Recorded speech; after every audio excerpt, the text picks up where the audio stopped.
quero convidá-los a abrirem comigo o livro de Gênesis. Prometo ser breve, porque hoje foi uma noite especial de muitas apresentações, estamos felizes por isso, mas quero trazer uma palavra baseada no livro de Gênesis, capítulo 34,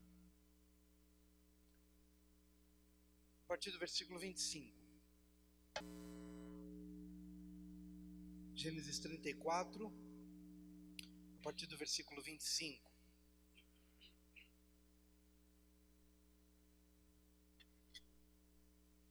Ao terceiro dia, quando os homens estavam doridos, dois filhos de Jacó, Simeão e Levi, irmãos de Diná, tomaram cada um a sua espada, entraram na cidade com toda a segurança e mataram todo varão. Mataram também ao fio da espada a Amor e a Siquém, seu filho, e tirando Diná da casa de Siquém, saíram. Vieram os filhos de Jacó aos mortos e saquearam a cidade, porquanto haviam contaminado a sua irmã.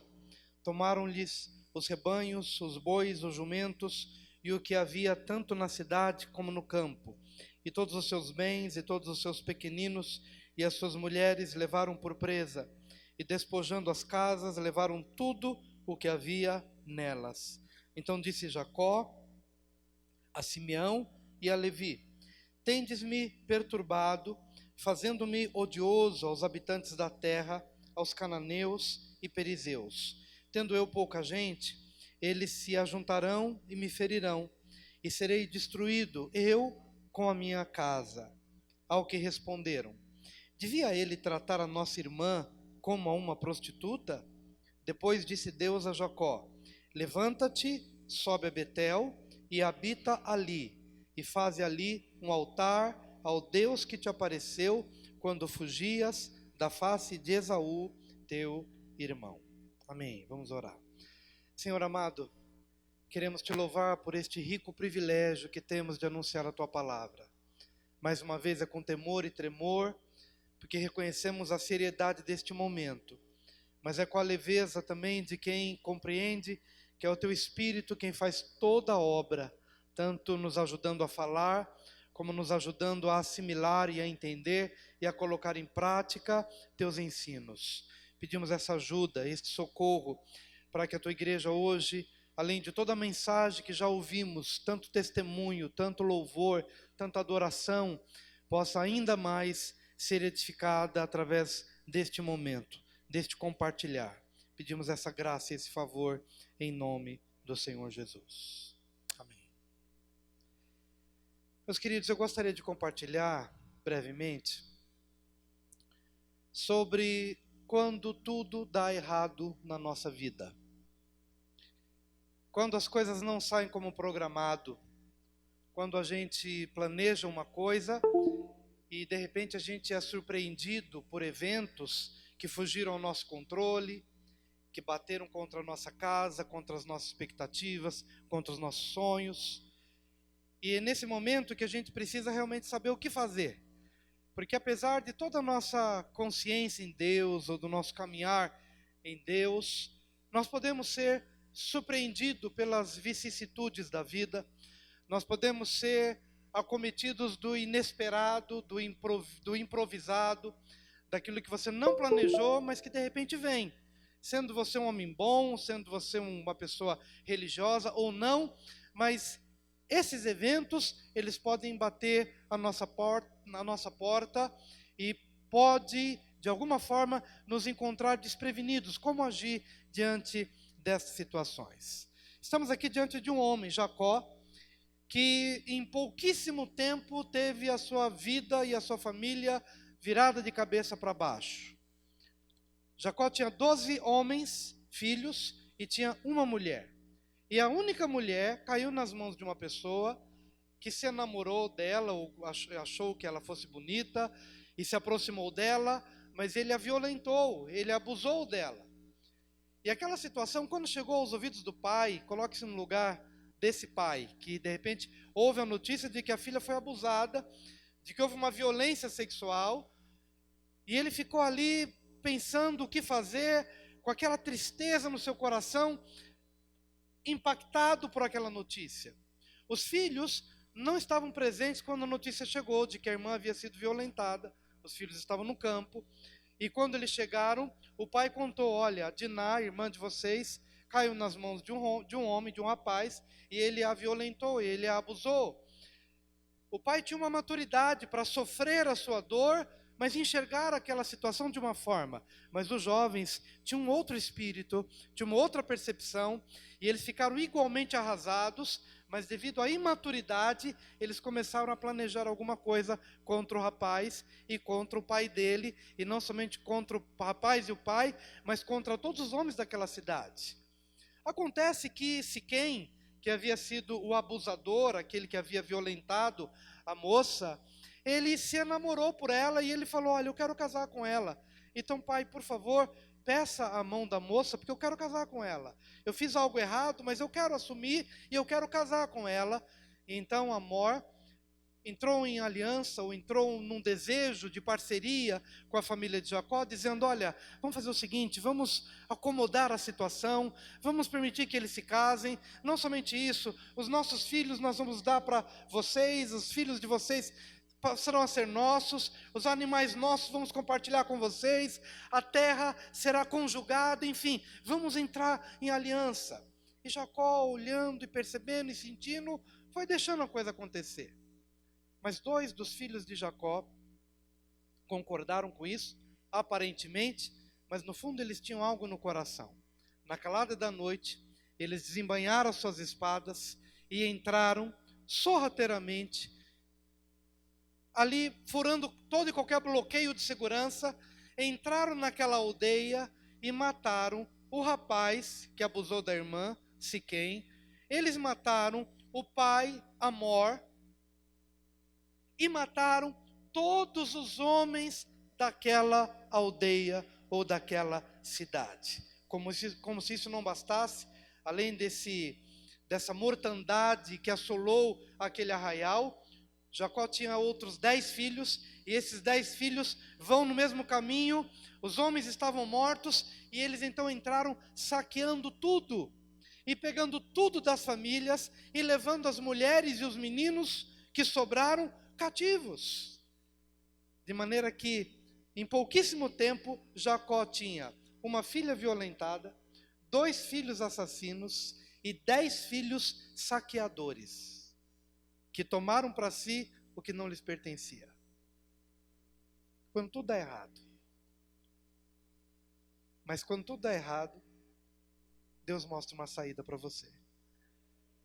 Se eu não conseguir me expressar bem hoje à noite, e você não entender por culpa minha, guarde pelo menos isso, que quando tudo dá errado, Deus tem uma saída para você. Fala isso para o seu vizinho, fala isso para ele.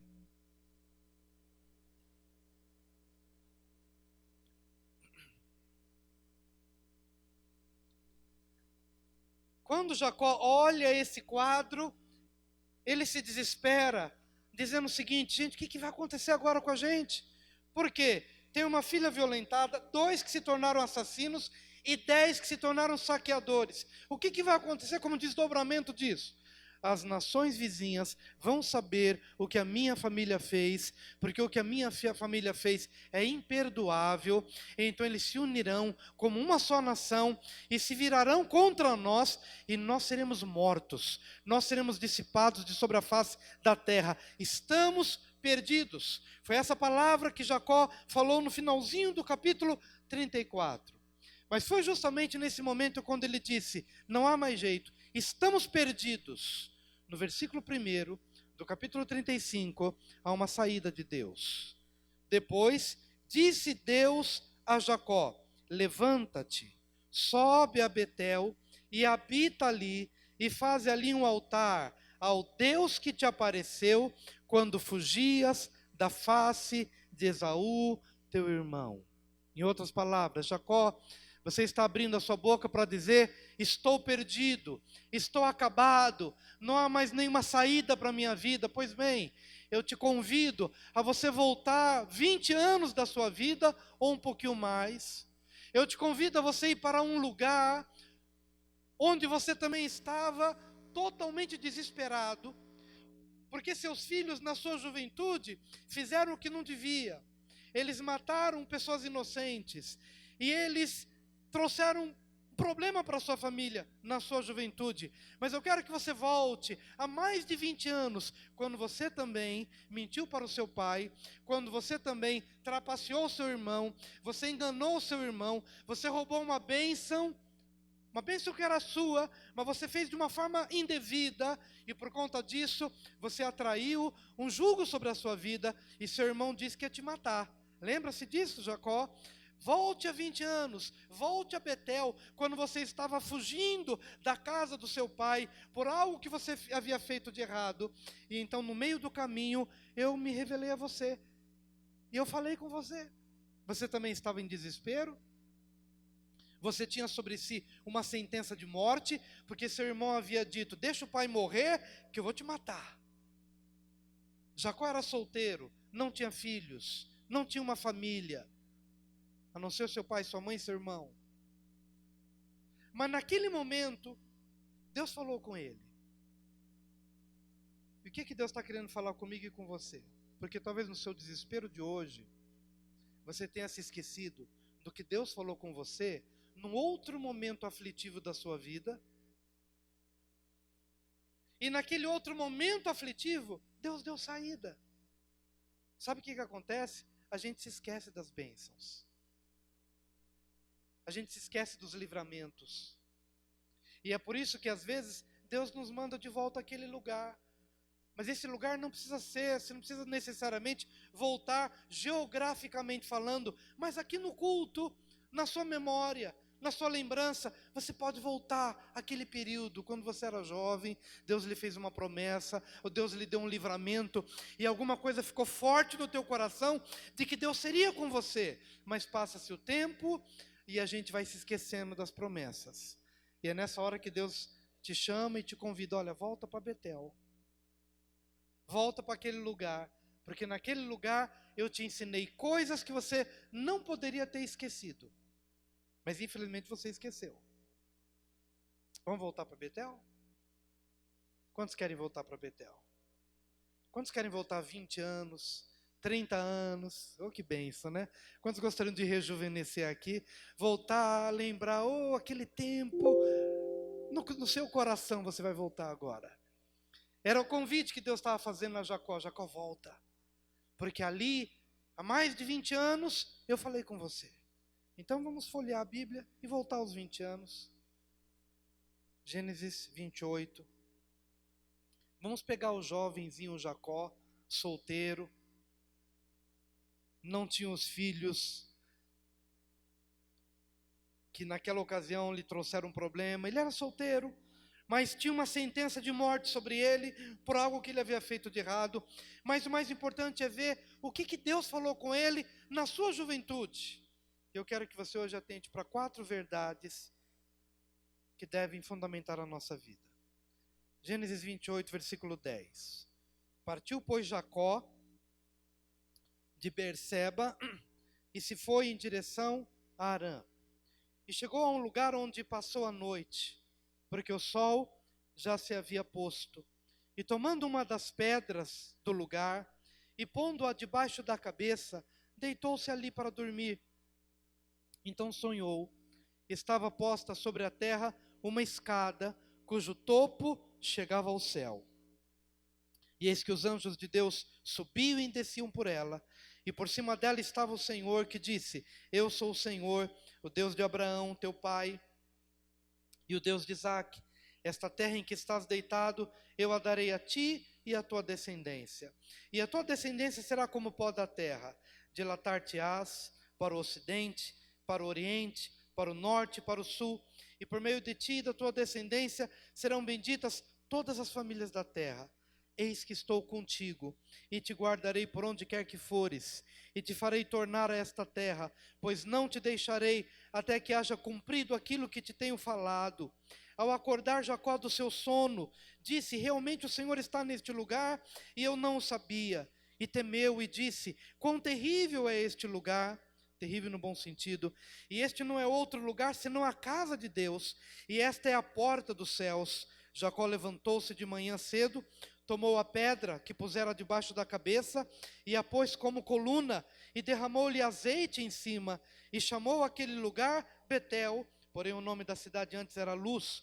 Fez também Jacó um voto, dizendo: se Deus for comigo e me guardar neste caminho que vou seguindo, e me der pão para comer e vestes para vestir, de modo que eu volte em paz à casa de meu pai, então o Senhor será o meu Deus. Então esta pedra que tenho posto como coluna será a casa de Deus, e de tudo quanto me deres, certamente te darei o dízimo.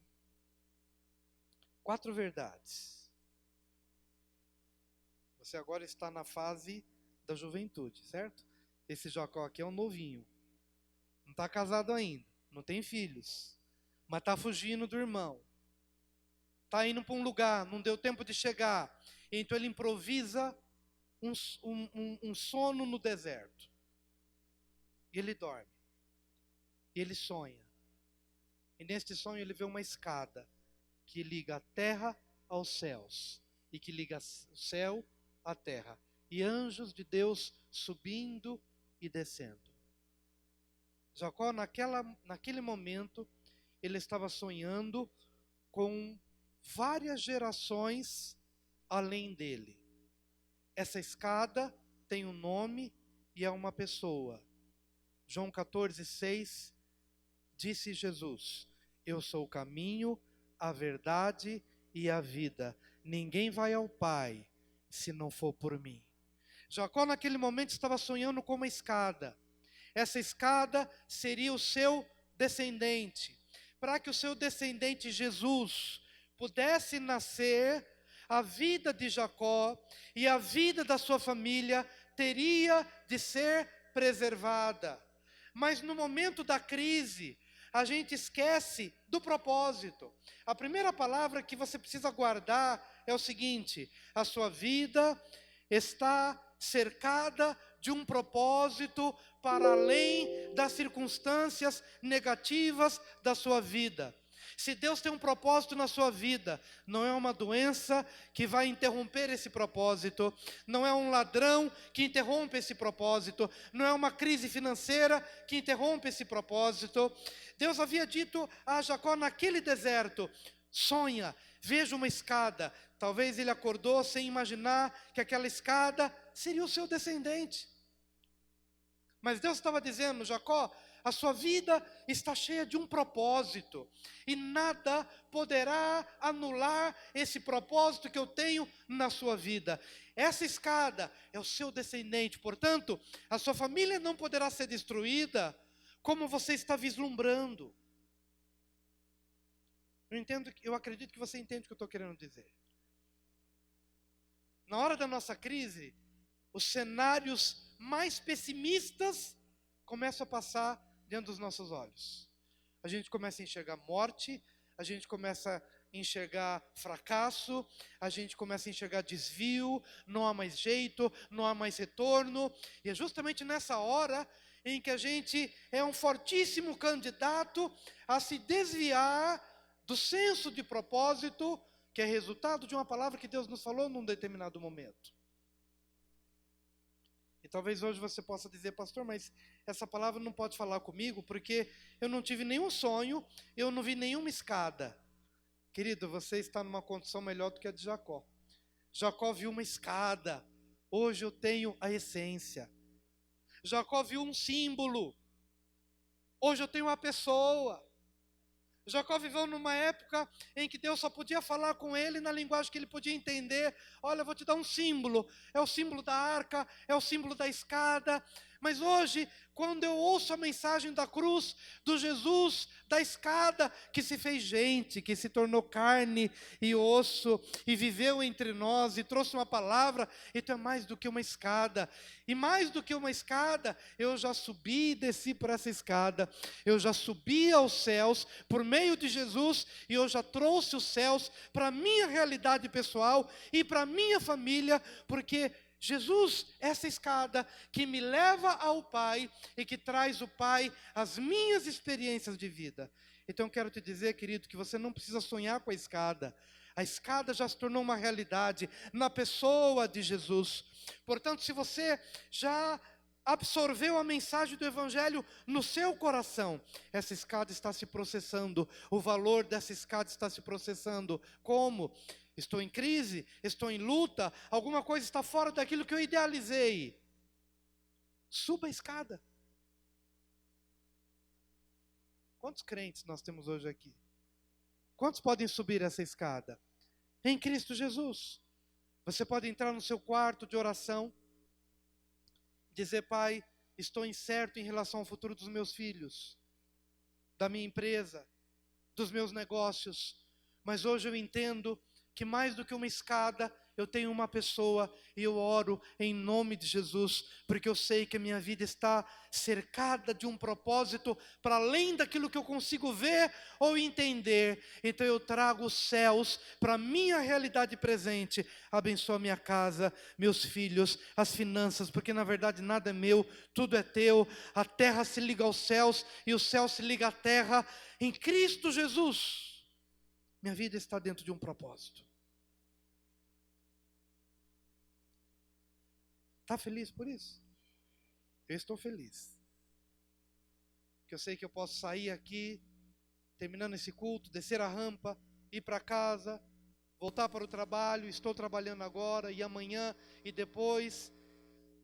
Eu que sei o que é ser vítima da ansiedade, e de ser doente por conta da ansiedade. Hoje eu sei que minha vida está dentro de um propósito. E que todas as coisas cooperam para o bem daqueles que amam a Deus e que são chamados segundo o seu propósito. Eu estou muito feliz por isso, então eu queria que você ficasse feliz. Diga isso para o seu vizinho: a tua vida, diga isso para ele, a sua vida está repleta de propósito. Deus tem um propósito na sua vida, diga isso para ele.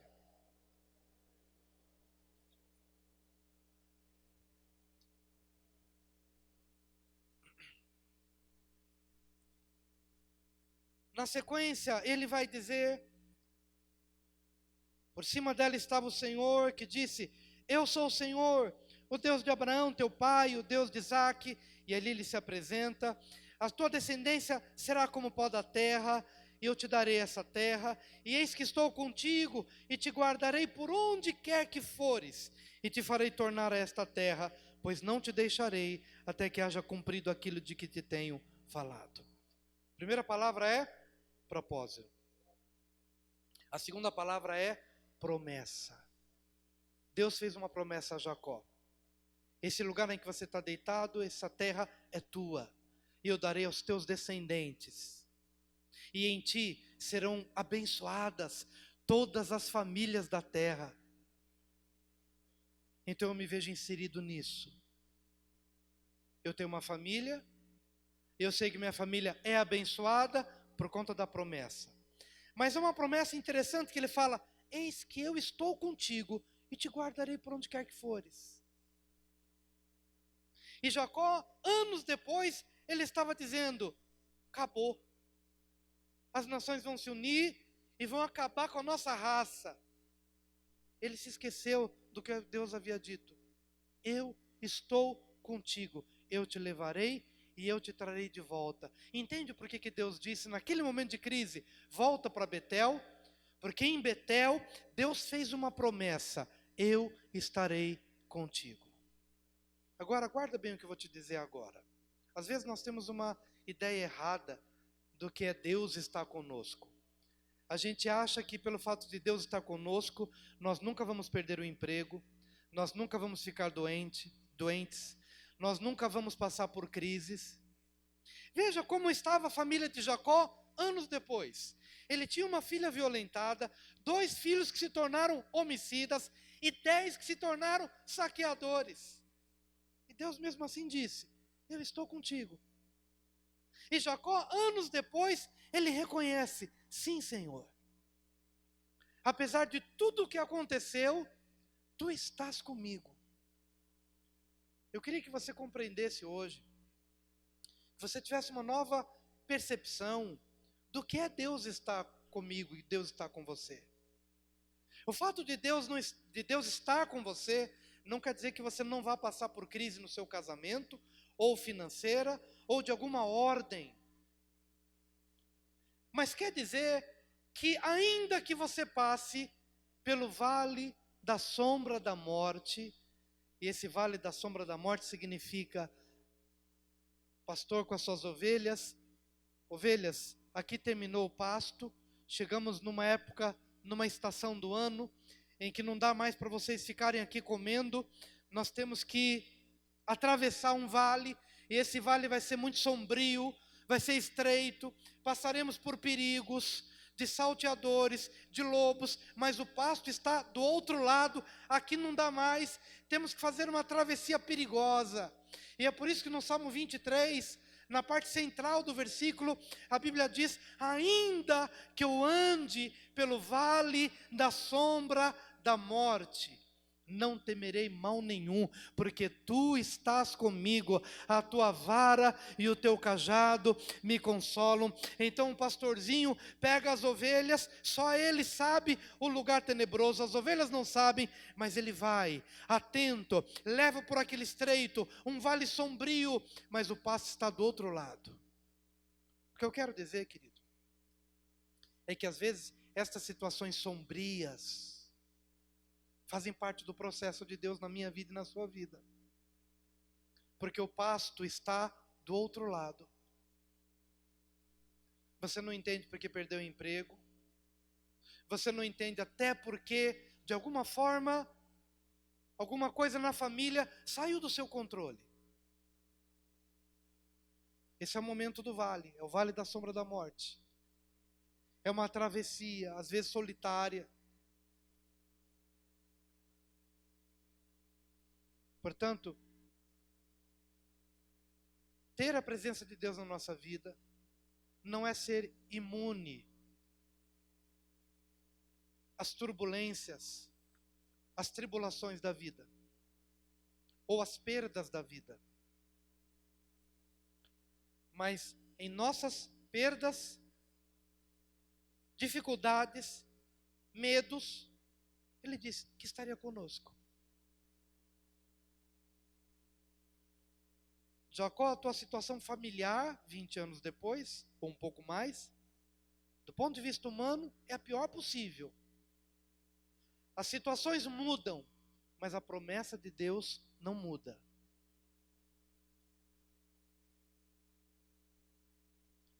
Os altos e desces da vida podem se alternar, mas a promessa de Deus, ela permanece para sempre.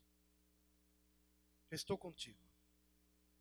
Então você está vivendo um momento difícil, de crise, de incerteza? Volta para a sua Betel. Volta para aquele dia onde Deus falou com você, numa pregação, ou numa leitura bíblica. Volta para aquele dia, no seu coração.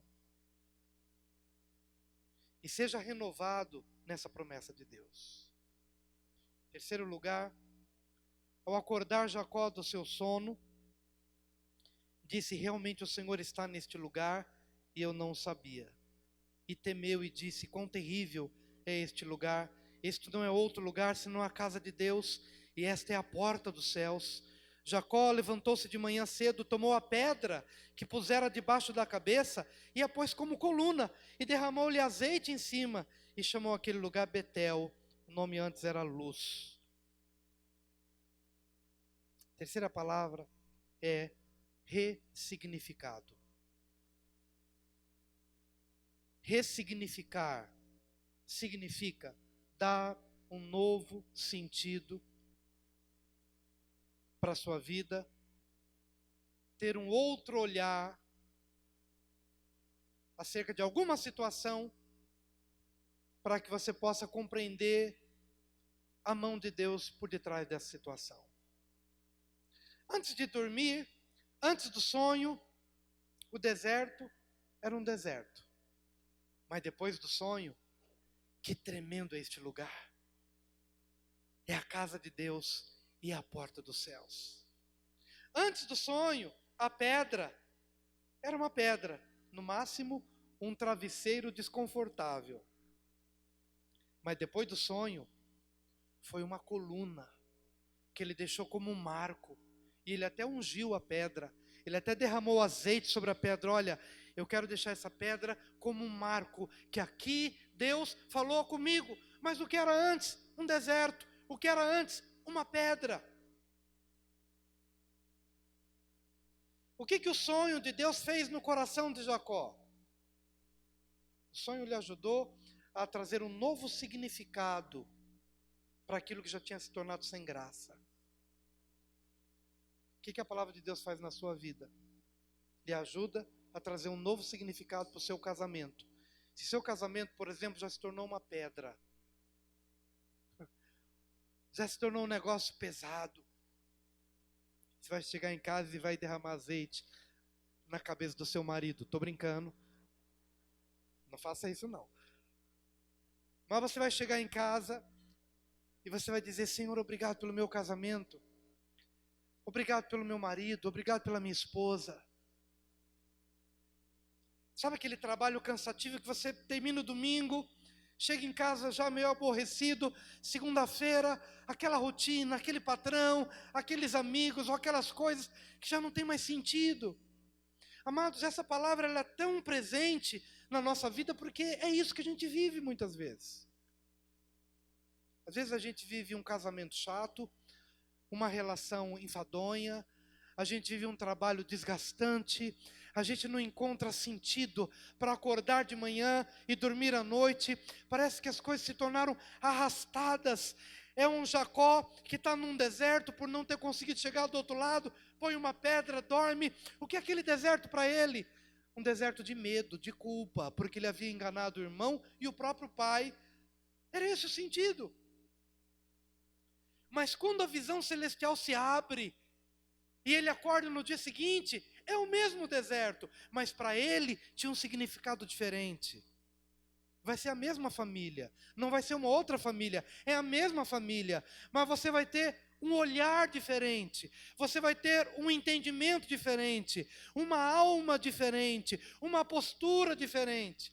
Sabe o salário que a gente recebe, e às vezes a gente não é grato por isso, e diz: esse salário não vai chegar até o dia 31, vai chegar até no máximo dia 20, ou quem sabe dia 15, em alguns casos não sobra até o dia seguinte, porque você recebe o salário, paga as contas e fica naquele desespero para o mês inteiro. Eu sei o que é isso, viu, gente? Mas sabe o que Deus quer fazer na minha vida e na sua vida? Trazer um novo significado. Senhor, hoje eu não vou mais amaldiçoar meu salário, eu vou abençoá-lo, como se ele fosse 5 pães e 2 peixes, e ele vai se multiplicar, e eu vou pagar as contas, e o Senhor vai me dar criatividade, eu vou ter um novo olhar, uma nova disposição. Sabe aquele abuso sexual que talvez você tenha sofrido algum tempo na sua vida, e você considerou isso apenas como uma pedra que te acompanhou durante a vida inteira, de culpa, de medo, e você pensou: nunca vou casar, porque a visão que você teve foi de alguém vindo e te violentando, nunca vou casar. Hoje, em nome de Jesus, receba um novo olhar e um novo significado, para que você possa entrar agora numa relação conjugal, abençoada, sendo curada desse trauma e podendo ajudar as pessoas que de alguma forma passam pelo mesmo que você viveu. Um novo significado. Por favor, mulheres, não unjam a cabeça do marido. Isso é no seu coração, a não ser que ele queira. Se ele quiser, aí você unja. Mas tenha um novo olhar. Tenha um novo entendimento, uma nova percepção em nome de Jesus. E volte para casa feliz. Senhor, obrigado. Obrigado pelo que eu tenho. Quero deixar de olhar para a grama do vizinho como sendo mais verde do que a minha. Te agradecer pelas oportunidades, em nome de Jesus.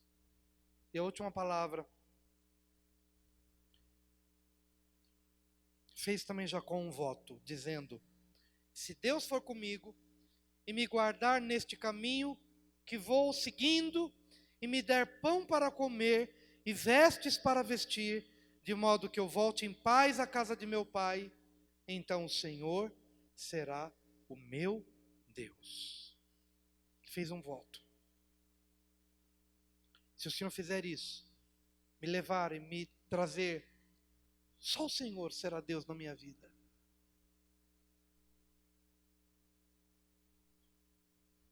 E aí você, para terminar, você volta para o Jacó 20 anos depois, quando Deus diz, volta para Betel. Antes de voltar, ele já pôs a mão na consciência e diz, eu sei o que Deus quer. Ele quer me fazer lembrar do propósito, ele quer fazer com que eu me lembre de todas essas palavras de que temos falado aqui, da promessa, do ressignificado, mas ele quer também que eu me lembre do voto que eu fiz. Porque ali eu fiz um voto de que se o Senhor fosse comigo, me desse pão para comer e veste para vestir, Ele seria o meu Deus. Então, antes de voltar, ele pôs a mão na consciência e descobriu, Deus fez a sua parte, mas eu não fiz a minha. Ele foi comigo, me ajudou. Apesar da crise que eu vivo, mas Ele foi assim comigo. Me deu pão, me deu veste. Mas eu não fiz dele o meu único Senhor. Veja, Gênesis 35 para encerrar. Versículo 1.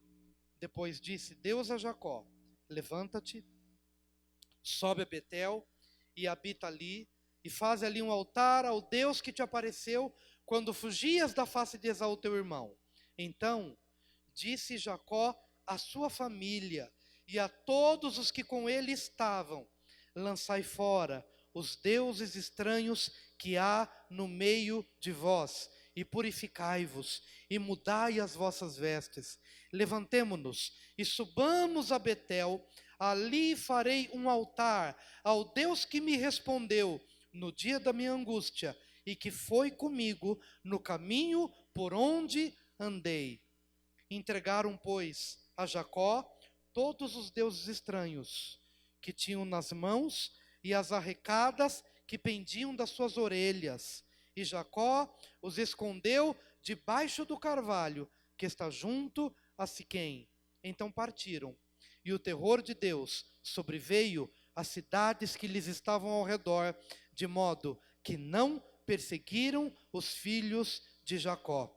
Assim chegou Jacó à luz, que está na terra de Canaã, esta é Betel, ele e todo o povo que estava com ele.